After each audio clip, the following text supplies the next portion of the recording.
Hello, family. Welcome to Manna. Pastor Riolan here. Hope you're doing well today.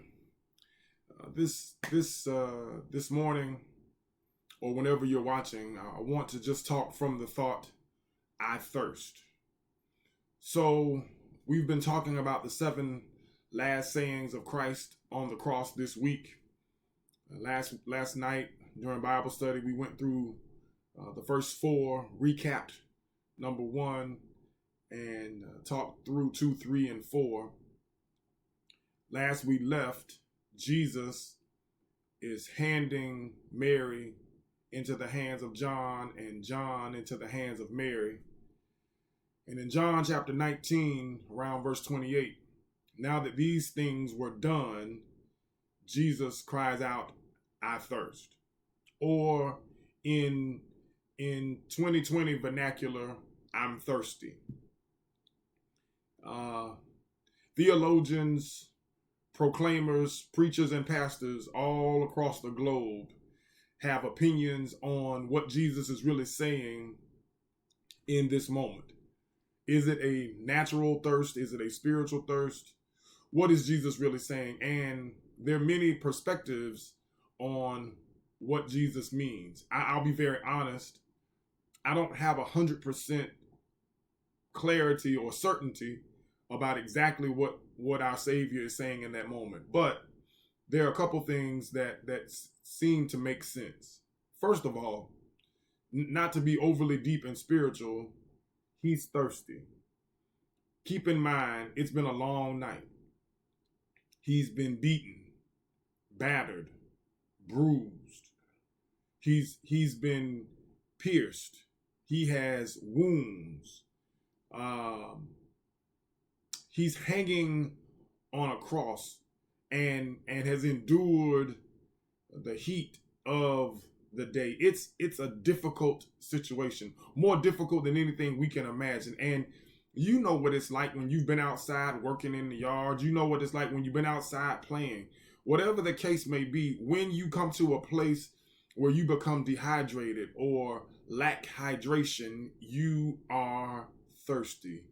Don't forget, Jesus is fully God, but he's also fully human in this moment. And so I believe naturally he thirsts. So one of the takeaways from this is there's nothing that we endure that Jesus doesn't understand.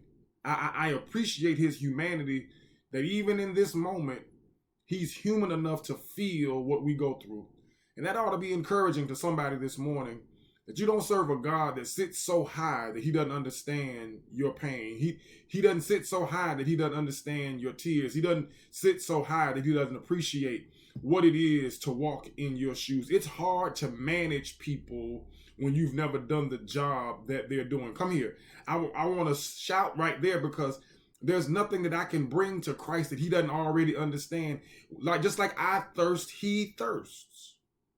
But not only that, he said so that the scriptures can be fulfilled. Listen, it was all accomplished at that point. Everything had been done.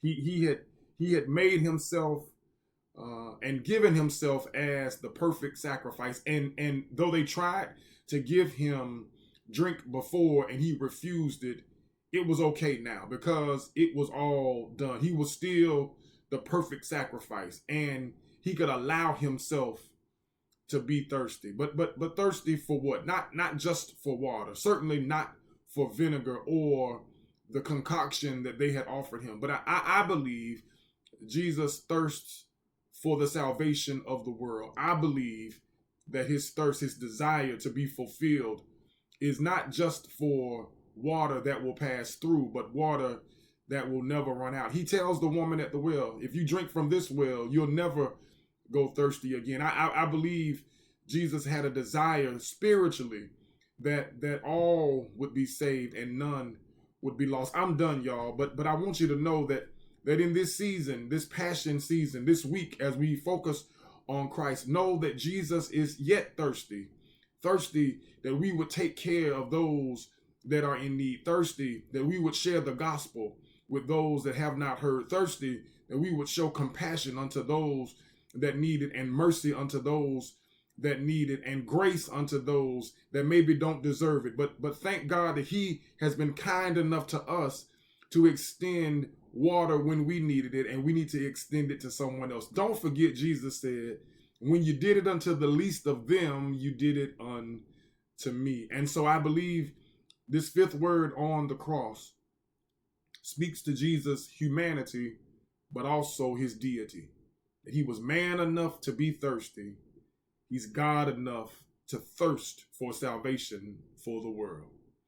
I pray that you're having a good day so far and that your day continues to get better. As always, we wish you nothing but peace and blessings. Pray for someone else, check on somebody else, and know that I'm doing the same for you. Love you with the love of Christ. Don't forget, we are one.